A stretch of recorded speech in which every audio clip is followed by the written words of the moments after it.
Let f be a differentiable function for all x.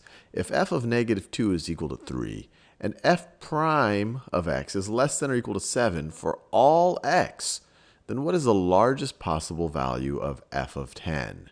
And so I encourage you to think about this on your own. Pause the video, try to figure out the largest possible value for f of 10, and then we'll work through it together. So I'm assuming you've given a go at it. So let's visualize this. So let me draw some axes here. So let's say that's my x-axis. That's my x-axis right over there. And this right over here is my y-axis. That's my y-axis, or I'll graph y equals f of x.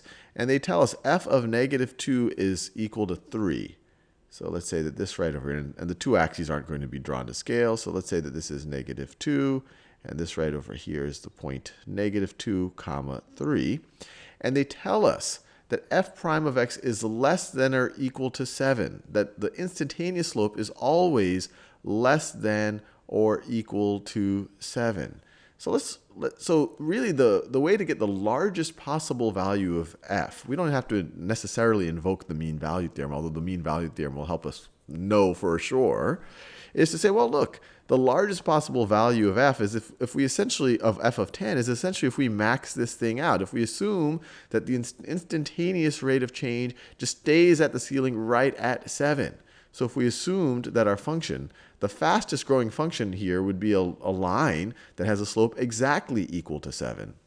So a slope of 7 would look, and obviously I'm not drawing this to scale. Visually, this looks more like a slope of 1, but we'll just assume this is a slope of 7 because it's not at the same, this is not, they're not, the x and y are not at the same scale. So slope is equal to 7. And so if our slope is equal to 7, where do we get to when x is equal to 10? When x is equal to 10, which is right over here, well, what's our change in x? So what's our change in x? Let's just think about it this way. Our change in y over change in x is going to be what? Well, our change in y is going to be f of 10 minus f of 2. F of 2 is 3, so minus 3, over our change in x. Our change in x is 10 minus negative 2.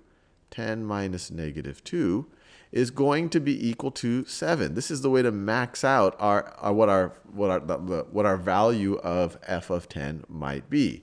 If at any point the slope were anything less than that, because remember, it can never be the instantaneous rate of change can never be more than that. So if we start off even a little bit lower, then the best we can do is get to that. Remember, we can't do something like that. That would get us too steep.